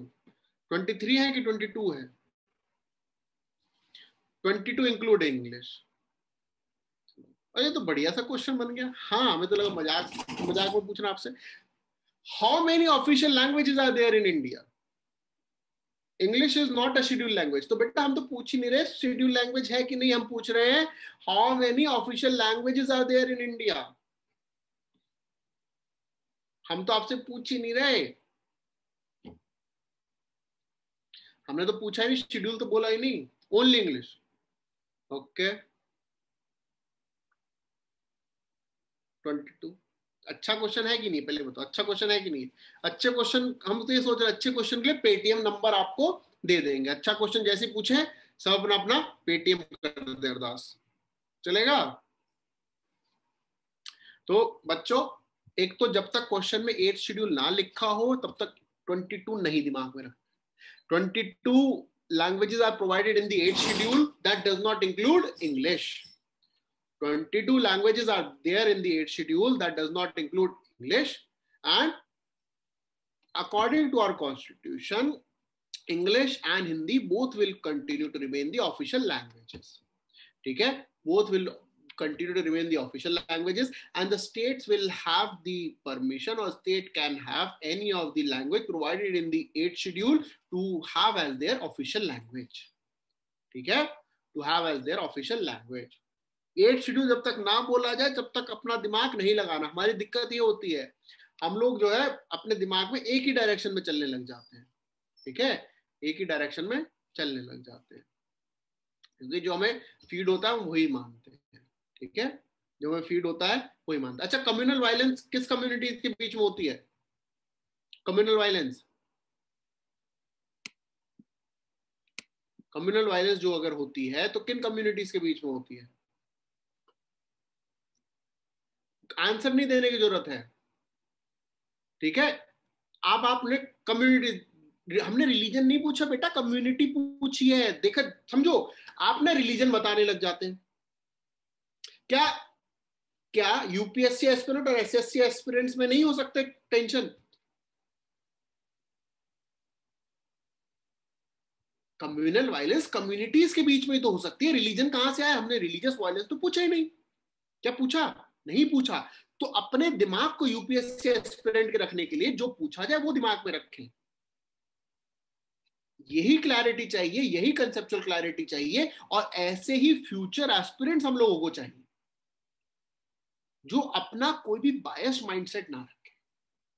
अपनी limitation समझ रहे हैं आप लोग? क्या हम लोगों को लिमिटेशन खत्म करनी है?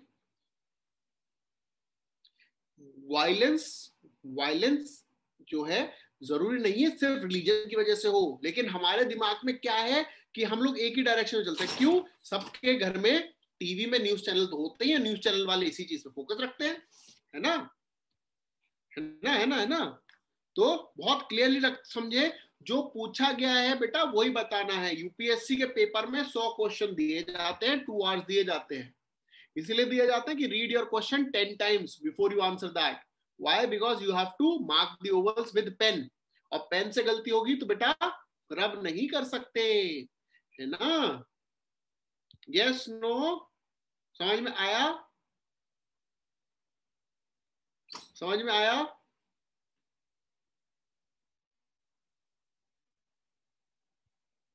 जी।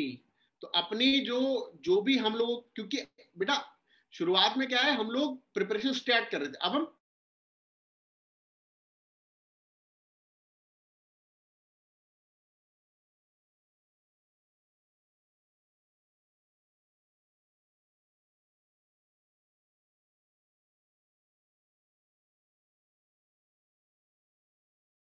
Nine shield is about land reform. Not Audible, अभी ऑडिबल है? यस नो, ऑडिबल है? हाँ। जब वॉइस क्लियर है बिल्कुल, या कोई डिस्टरबेंस है? वॉइस क्लियर है, डिस्टरबेंस तो नहीं है। चलिए, तो nine schedule is about land reforms, 10 schedule is about anti defection, 11 schedule about panchayat, and 12 schedule about municipalities. अब बेटा यूपीएससी क्वेश्चन बताते हैं आपको ब्लू कलर से। ब्लू कौन सा कलर ले, जल्दी बताओ? ऑरेंज ले लेते हैं, नहीं ऑरेंज भी सब इसमें है, ग्रीन ले लेते हैं, ठीक है। कौन कौन से क्वेश्चन आ चुके हैं? ये धड़ाधड़ आया है, धड़ाधड़ आया है, धड़ाधड़ आया है, धड़ाधड़ धड़ाधड़ ये आया है, ये भर भर के आया है, ये तो आपने देख ही लिया है, और ये दोनों आए हैं, ठीक है। तो 12 में से 10 तो पूछ ही गए हैं, तो 12 के 12 याद कर लो। क्या आप कर सकते हैं याद? कर लेंगे? कर लेंगे? Yes no, yes no, very good, कर लेंगे ना याद? कर लेंगे तो हमारे क्वेश्चन सॉल्व हो जाएंगे, ओके। चलिए, this is what we had to do in schedules. हमने पार्ट्स कर लिए हैं, हमने शेड्यूल्स कर लिए हैं, अब हमें क्या करना है? प्रियम्बल। प्रियम्बल हम करेंगे कल से, है ना। प्रियम्बल हम लोग करेंगे कल से डिटेल से, सुकून में, ठीक है, डिटेल से सुकून में करेंगे, क्योंकि हमारा एक ही तरीका है, चाहे पढ़ेंगे ज्यादा लेकिन पढ़ेंगे सुकून से। समझ में आया बच्चों? यस नो, समझ में आया? Very good. कोई डाउट है आज के सेशन से तो बताइए, क्योंकि 1 o'clock will be having a history session.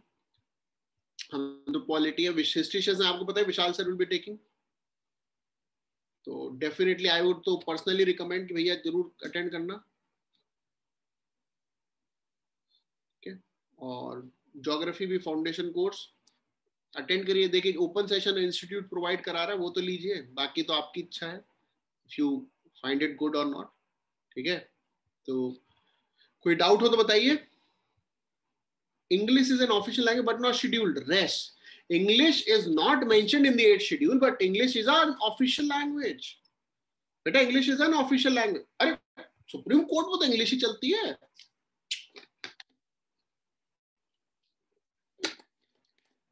पता है आपको, सुप्रीम कोर्ट में इंग्लिश ही चलती है बस।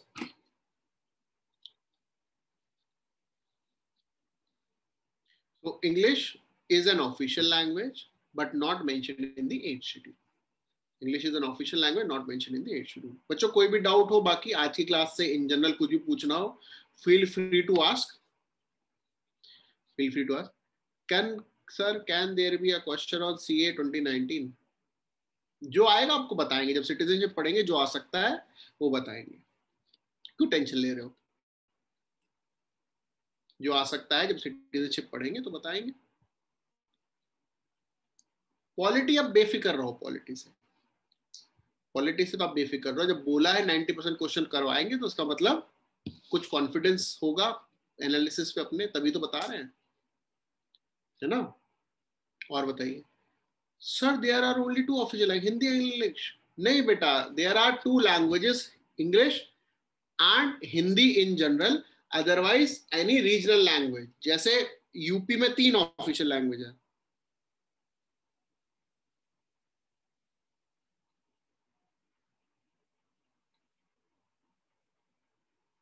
ठीक है। यूपी में 3 ऑफिशियल लैंग्वेज क्या है? पहली हिंदी, दूसरी उर्दू, ठीक है, तीसरी इंग्लिश। उत्तराखंड में भी ऐसी। तो स्टेट जो है इंग्लिश तो रखनी होगी, मतलब बाकी अपनी रीजनल लैंग्वेज और हिंदी रख सकते हैं, हिंदी भी रखनी हो, मतलब ऐसा अगर कोई डॉक्यूमेंट जाएगा इन लैंग्वेज से मना नहीं हो सकता, ठीक है, यू कैन नॉट डिनाई। और हर स्टेट की अपनी एक रीजनल लैंग्वेज होती है। जैसे अब अगर आप केरला में मलयालम रीजनल लैंग्वेज ऑफिशियल नहीं रखेंगे तो लोग कम्युनिकेट कैसे करेंगे? गुजरात में अगर आप गुजराती रखेंगे तो लोग कम्युनिकेट नहीं रखेंगे तो कैसे कम्युनिकेट करेंगे? ठीक है, जितना बता दें इससे ज्यादा बाहर का नहीं आएगा। डोंट गेट कंफ्यूज्ड, ठीक है, don't get confused. 8th schedule की कोई भी लैंग्वेज ऑफिशियल लैंग्वेज बन सकती है, लेकिन उस 8th शेड्यूल में इंग्लिश नहीं है। हमारा मेन पर्पस ये है, हमारा मेन पर्पस ये है। ओके बच्चों, yes no, yes no, very good. So we'll continue tomorrow. Sir, then why there is only English in courts? क्योंकि बेटा वहां पे कोर्ट, अच्छा हो तुमको ऐसा तो नहीं लगता तुम भी काला कोट पहन के जाओगे तो कोर्ट में जाके तारीख पे तारीख कर सकते हो? बेटा कोर्ट के लिए, वहां पे बात करने के लिए there is a special profession that is called as advocates, ठीक है, एडवोकेट्स। रीजनल कोर्ट में रीजनल लैंग्वेज चलती है, सुप्रीम कोर्ट में सिर्फ इंग्लिश, क्योंकि अगर आप सुप्रीम कोर्ट में जा रहे हैं तो दे consider that you are well educated, that is why you have become an advocate of Supreme Court. And our constitution was initially written in Hindi and English, lekin English was the first language and it was translated at the same time in Hindi. And all the procedures that we have taken, mostly the rule of law we have taken from the British, and वो पूरा English में था, इसीलिए supreme court में English चलती, ठीक है। लेकिन ऐसा नहीं है, मजबूरी अगर कोई होती है, someone is pleading their case, तो they can allow with the permission of the courts। लेकिन वो यही बोलते हैं कि you do not have to plead, आपको तो एडवोकेट को प्लीड करना है, तो आप लोगों को क्या जरूरत है जानना न जानना, ठीक है। विटनेस, जनरली विटनेस भी नहीं आते हैं, और क्लेमेंट जो कंप्लेनेंट है वो भी नहीं सुप्रीम कोर्ट में आते, इट्स जस्ट बिटवीन द जज एंड द एडवोकेट्स। ओके, समझ में आया? Yes no?